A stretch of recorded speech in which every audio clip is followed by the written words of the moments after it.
tema. Abogado Alejandro Velázquez, bienvenido, ¿cómo estás? Muy bien, muchas gracias. Saludo a ti y a todo tu auditorio. Pues sí, muchas gracias por estar aquí con nosotras y compartiendo con la audiencia de la tripulación astillero.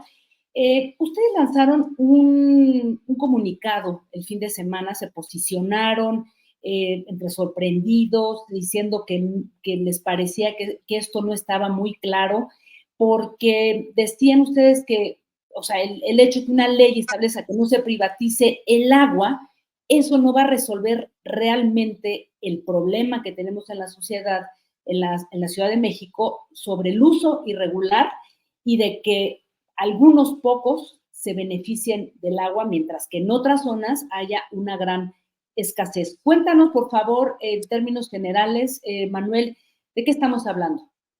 Sí, pues mira, en realidad nos estamos escépticos, o sea, digamos, nosotros estamos a favor de todas las medidas que tiendan a desprivatizar el agua, o sea, que tiendan a evitar el acaparamiento del agua en unas cuantas manos, que sea visto como un negocio. Nosotros estamos totalmente de acuerdo con ello.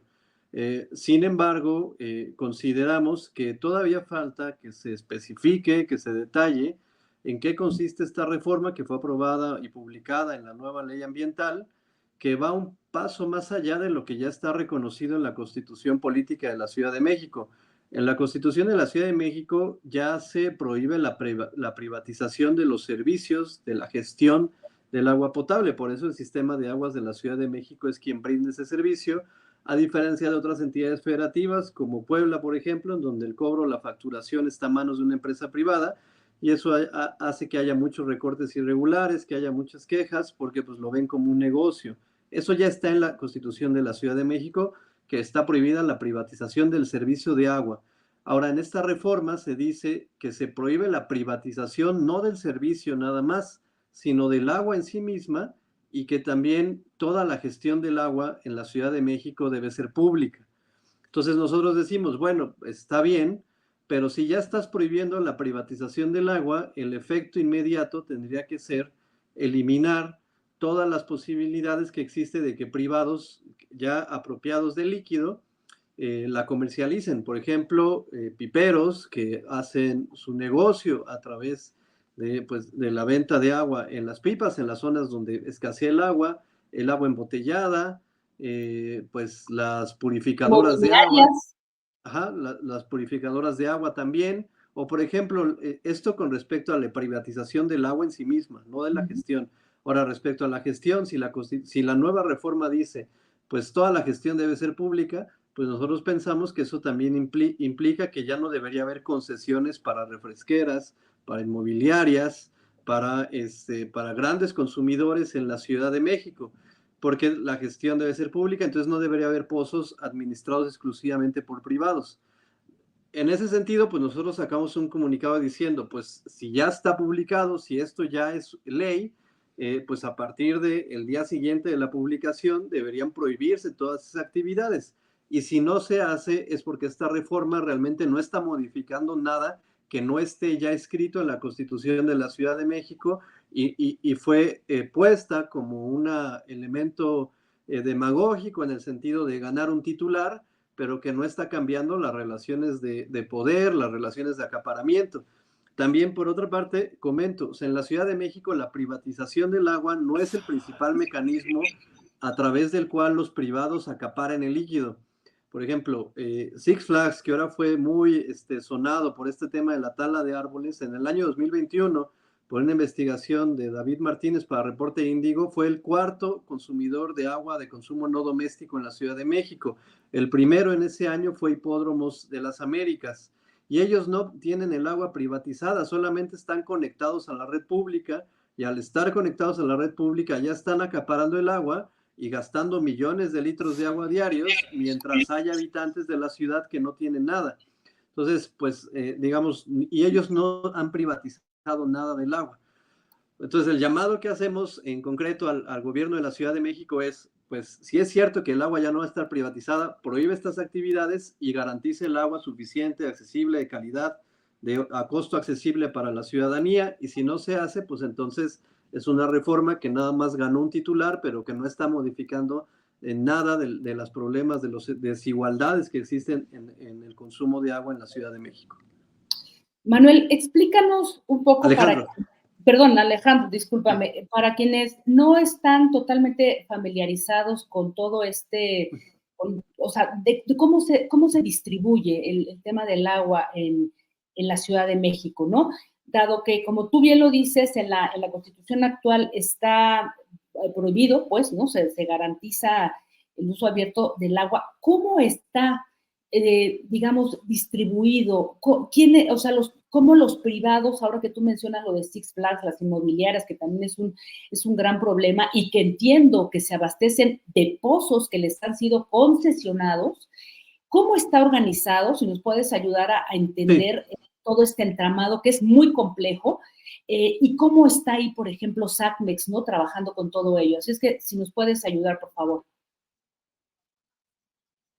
Claro, o sea, el SACMEX como organismo operador del agua tiene volumen de agua asignado por parte de Conagua, porque al final, por la Constitución Nacional establece que el agua es propiedad de la nación. Entonces, SACMEX tiene un volumen asignado para que puedan explotar cierto número de pozos en la Ciudad de México. A partir de ese volumen asignado, hay pues muchas empresas inmobiliarias particulares, pero también para uso doméstico, que le solicitan al sistema de aguas de la Ciudad de México conectarse a la red de pozos que administra el SACMEX, para los que son acuíferos subterráneos, o conectarse a la red y recibir el agua del sistema Lerma-Cutzamala.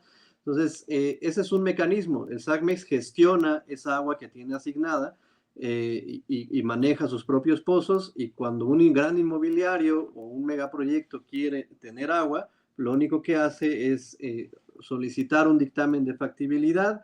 El SACMEX pues hace un manejo pues muy arbitrario y muy poco serio desde mi punto de vista, porque por lo general dice, bueno, pues en esta zona quieren hacer un megaproyecto que va a consumir millones de litros de agua. Lo único que reviso como SACMEX es que haya infraestructura suficiente, que haya tubería.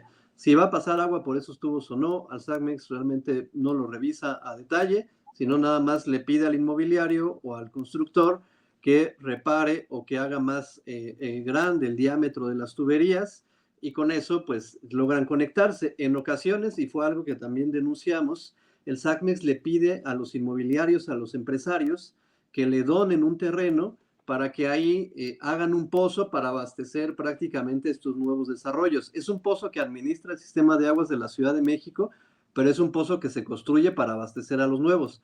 De ahí, por ejemplo, Mítica, que es este megaproyecto emblemático en la Ciudad de México.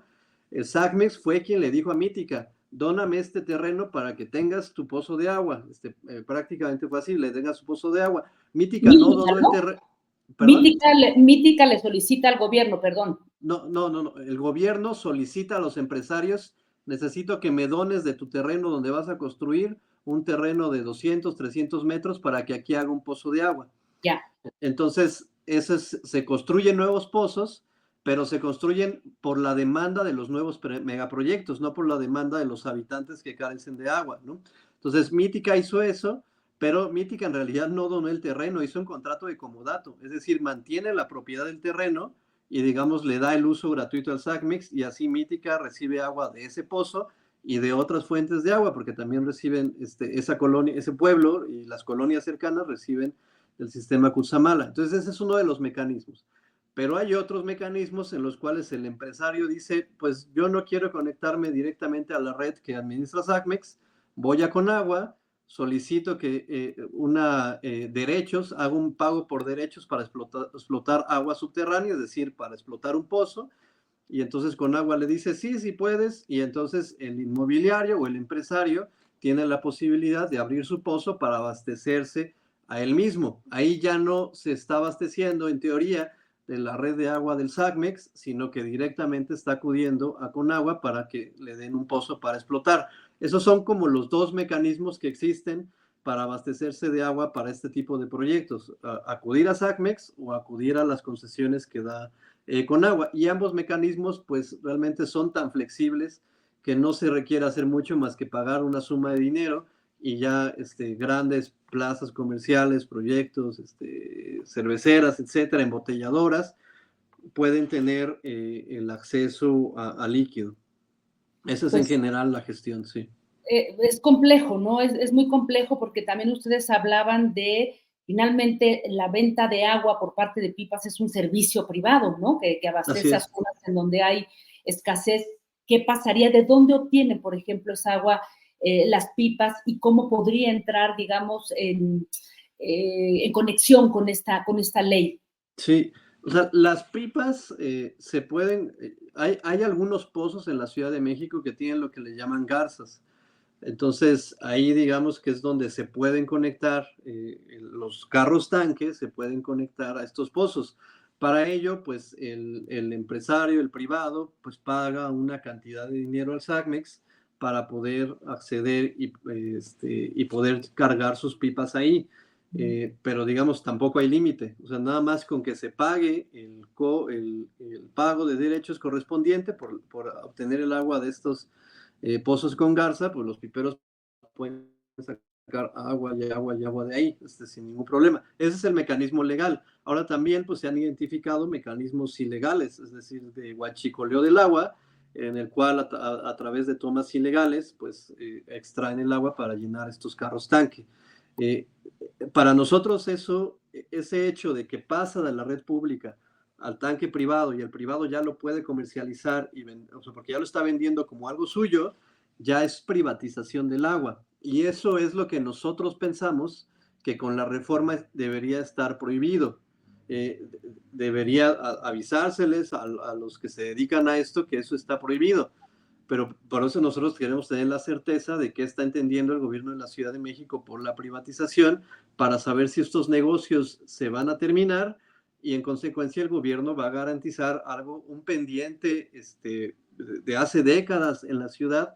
Algo que también siempre decimos es, en la Ciudad de México, en el tema del agua, en la frase, por el bien de todos, primero los pobres, es la última que se cumple. O sea, las desigualdades sociohídricas son tremendas en la ciudad. Los que menos tienen recursos económicos, y eso está comprobado desde hace mucho tiempo, los primeros estudios de la PAO 2004, de la Comisión de Derechos Humanos, los que menos tienen recursos económicos son los que menos reciben agua en sus hogares. Entonces, pues Ya. eso es. Pues es complejo, es un tema muy amplio. Ahora bien, esto es solamente una cláusula, Alejandro, porque es una ley ambiental de la Ciudad de México, en donde se incluyen varias cosas, entre ellas por ahí también leía que se fortalecía con algunas cláusulas la captación de agua pluvial, el tratamiento y la reutilización del agua, cuando sabemos que el tratamiento de aguas residuales pues es una de las cosas más atrasadas y es una gran deuda aquí en la ciudad. ¿Qué dicen de todo lo demás que se incluye justamente en esta ley? Que, bueno, a todas luces se antoja interesante porque habla también de los cinturones verdes, en fin, una serie de protección al medio ambiente que rodea la Ciudad de México, pero ¿qué hay ahí y qué opinan ustedes?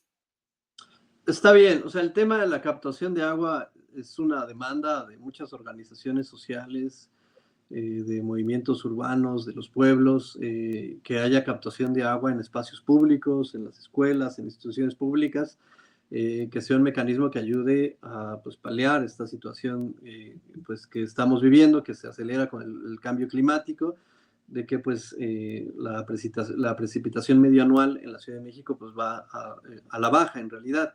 O sea, eso, digamos, pues no tenemos ningún problema, pero digamos que sigue siendo insuficiente porque al final de cuentas depende mucho de dos cosas, tanto de, en primero, pues de las condiciones meteorológicas, no llueve todo el año, o sea, son algunos meses de todo el año que llueve y entonces también estamos dejando desprotegidos a muchas personas durante esa temporada de estiaje.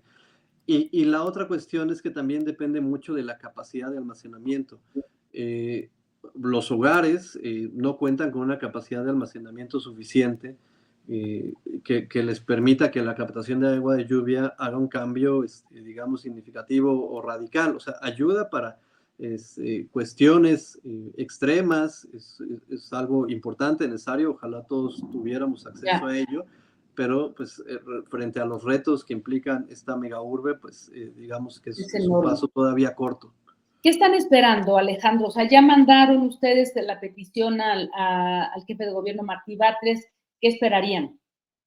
Pues mira, ya hicimos una solicitud formal de información, un oficio, en el que estamos pidiendo que se nos explique cuál es la interpretación que le van a dar a este artículo donde se prohíbe la privatización del agua, y en el que estamos diciendo, bueno, si eso es verdad, pues entonces tendrían que acabar con estos negocios privados que tengan origen en la Ciudad de México, ¿no? Embotelladoras, Bonafont, grandes empresas que están acaparando el agua también, pues tendrían que detener esos proyectos. Pues imagínate lo que eso significaría, ¿no? Yo creo que pues tendría muchísimas implicaciones, pero bueno, Alejandro, vamos a estar muy pendientes con todo esto que ustedes están ahí compartiendo, porque sin duda el tema del acaparamiento del agua en estas ciudades es un gran tema, y yo creo que merecemos, pues, las ciudadanas, los ciudadanos de esta urbe, pues, una transparencia sobre este tema. Quiero agradecerte y bueno, pues estaremos muy pendientes, Alejandro. Muchas gracias. Hasta luego. Buenas tardes. Contrario, hasta pronto, Alejandro Velázquez.